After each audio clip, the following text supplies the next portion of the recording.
Okay, quickly let me show you how you can check the size of your RAM.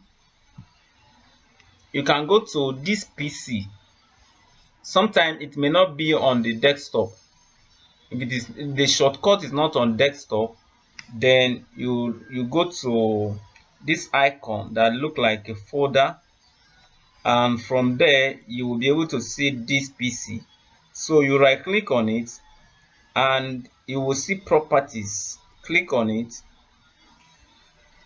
and you will see the system specification here. You see that this is the installed RAM. You can see this one is 16 gig and the processor is Intel Core i7.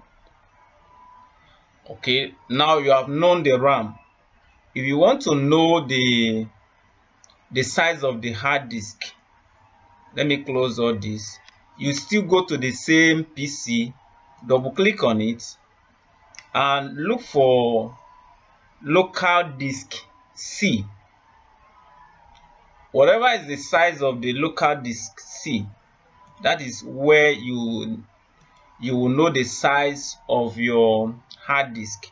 If for instance I right click on it and click on properties, you will see the size. Now you see that in summary this is 465 gigabytes. This 465 is actually 500 gigabytes. So the capacity of this hard disk is 500 gigabytes. This is where you see the summary. Okay,